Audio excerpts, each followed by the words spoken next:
Okay မင်္ဂလာပါကျွန်တော်တို့ serious computer နဲ့ပြန်လည်ကြိုဆိုပါရစေဟုတ်ပြီကျွန်တော်တို့ရင်ခေါင်းသင်ခန်းစာမှာ mathematical operation တွေဟုတ်ပါနော်ကဏ္ဍနဲ့ဆိုင်တဲ့ operation တွေလုပ်ဖို့အတွက်ကျွန်တော်တို့နီးသုံးနီးထဲမှာပထမနီးကိုပြောခဲ့ပြီ built-in function sorry ဒုတိယနီးကိုပြောခဲ့ပြီ built-in function နောက်တစ်နည်းကဘာလဲဆိုတော့ utility module တွေမှာပါတဲ့ function မတူဘူးနော်ကြည့်ကြည့်မယ်ဒါဆိုရင်တော့ဒါလောလောဆယ်နာမည်ကြီးကတော့ math module ပဲဟုတ်နော် math module ရှိတယ် math math ဆိုတဲ့ math module ရှိတယ်အဲ့ module နဲ့ math module ရင်မိတ်ဆက်ပြီနော် function တွေပါတယ်ဂိမ်းတွေပါတယ်ဘယ်လိုတွေလဲကြည့်မယ်ကျွန်တော်ဒါ script နဲ့မပြတော့နော်ဒီထဲကိုပဲသွားလိုက်မယ် math module ကိုသုံးဖို့တယ်ဒီမှာကြည့် math module ထဲမှာ mod mode ဆိုတဲ့ function ပါတယ်ကျွန်တော်ရိုက်ကြည့်မယ်ပြလားအယောင်သွေးတွေပြောင်းလားမပြောင်းဘာဖြစ်လို့လဲ module ဆိုရင်ကျွန်တော်တို့ဘာလုပ်ရလဲ import ထည့်ရ built-in function နဲ့မတူနော် built-in function ဒီ import ထည့်ကြမလို့ module ဒီ import ထည့်ကြရတယ်အဲကြောင့်ကျွန်တော်တို့ import method ကိုသုံးမယ် import ဒါ module ကြောင်းနေလဲထပ်လာမယ်နော် import keyword လေးထပ်တိုးလာပြီ import တဲ့ math math ဟော math module ကျွန်တော်ဘာလုပ်ပြီးသွားရနော် import ထည့်ပြီးသွားအဲဆို math module ကို import ထည့်ပြီးသွားရင် math module ကိုပဲကျွန်တော်ဘာလုပ်လဲသုံးလို့ရ math module ဒီမှာပါတဲ့ function တွေ math math ကိုတော့ကျွန်တော်တို့ဘာလုပ်ရမလဲပြန်ယူရတယ် module name ပြန်ယူရတယ်နော် math dot code space တစ်ချက်နဲ့ဟောအခုနပေါ်တဲ့ပုံစံနဲ့ခဏလေးနော်ဘက်ထရီအားနေသွားလိုက်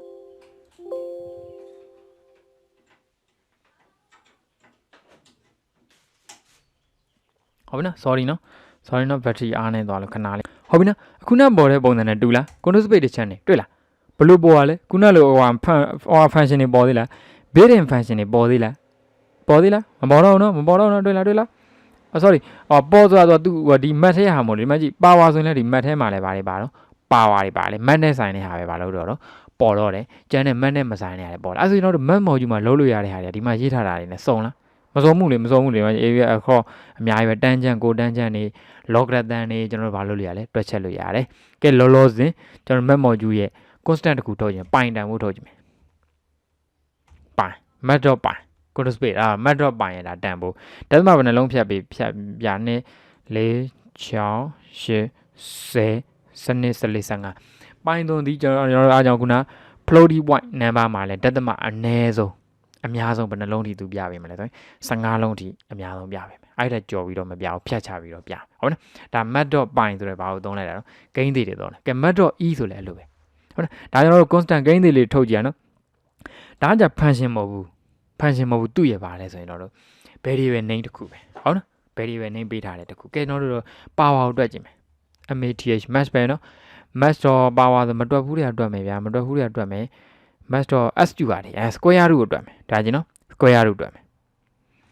s2 rt ဟော math dot s2 ရတယ်ဟော s2 ဒီ method ဘယ်လိုတွေတွက်ရလဲဆိုတော့ဒီမှာပြမယ်ဘယ်ရဲ့ s2 ရတယ်နော်6ဗျာ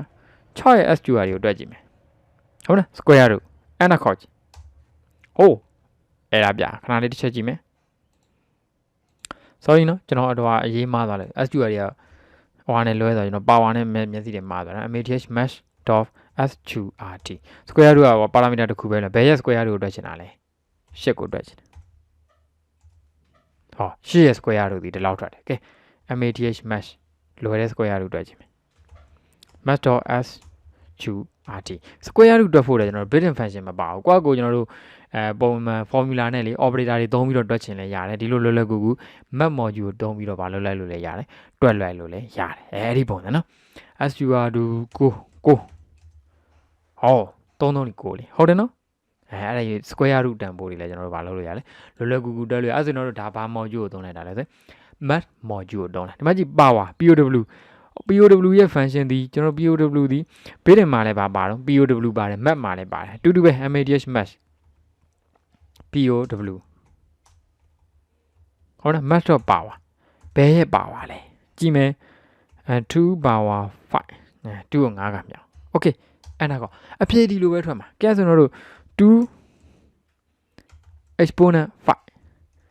ဒီလိုပဲထွက်မှာတွေ့လား32နဲ့ 32.0 နဲ့ 32နဲ့ဟိုပြပုံလေးပဲနည်းနည်းกว่าမှာအဖြေရပါတော့တူတူပဲအဲဆိုတော့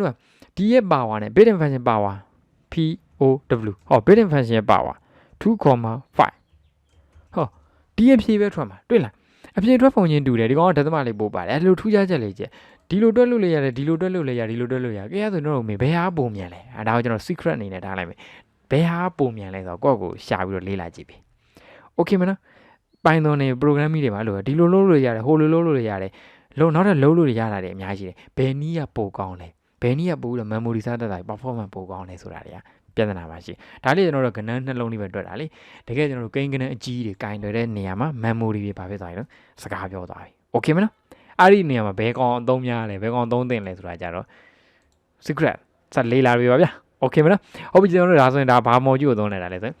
math module ကိုသုံးလိုက်တာ okay အချိန်လေးနည်းနည်းလေးဆိုတော့ကျွန်တော်ဒါလေးကိုထပ်မိတ်ဆက်ပြအောင်မယ် math နဲ့နောက်တော့ Cmath ဆိုတာရှိသေးတယ်ဟော Cmath ကဘာလို့တွက်လဲဒါရဲ့ advanced function တွေရောက်သွားရင်တော့ကျွန်တော်မိတ်ဆက်မိတ်ဆက်ပြလိုက်မယ် complex number တွေတော့ complex ဒါလဲ ACOS math ကော Cmath ကောတူတူပဲဒီမှာလဲ square root ပါတယ်ဒီမှာလဲ square root ပါတယ်ဘယ်ကောင်ကိုဘယ်အကြောင်းကြောင့်ဘယ်လိုသုံးသင့်လဲဆိုတော့ set လေးလာပဲ okay မနော်ဟုတ်ပြီနော်ကဲဒီ Cmath ကိုချက်ကြည့်မယ် Cmath ကိုတစ်ချက်ကြည့်မယ် import Cmath ကိုသုံးနေတယ်ဆိုတော့ Cmath module ပါထည့်ရမယ် import import Cmath math ဟုတ်နော် math math Cmath module တော့တဲ့ C square root ပဲပြန်တွက်မယ် math math dot ဘာထွက်လဲကြည့်ဟောသူလည်းလိုပဲဒီ method တွေပါတယ် sqrt ကိုပဲကျွန်တော်ယူမယ် Cmath dot sqrt square root ကိုပဲတွက်မယ်ဒီအဖြစ်ပဲထွက်မှာပဲဟုတ်လား programming တွေမှာအဲ့ဒီအထာလေးတွေရှိတယ်ဆိုတာလည်းမှတ်ပြီကျွန်တော်ကိုယ်ပဲပြန်တွက်မယ် enter ကောထွက်ပုံထွက်နေမတူဘူးသူဒီဘာအတွက်ထွက်တာတော့ complex number အနေနဲ့ဘာလို့တာနော်ထွက်တာ okay မယ်နော် okay မယ် okay ဆိုတော့တို့math module Cmath module မိတ်ဆက်ပြီးသွားပြီ okay အဲ့တော့နောက်တစ်ခါသင်ခန်းစာမှာကျွန်တော်တို့ number နဲ့ပတ်သက်တဲ့ဟာလေးကျွန်တော်တို့ရှေ့ဆက်ပြောဦးမယ်ဗျာ okay မနော် okay thank you ဗျာ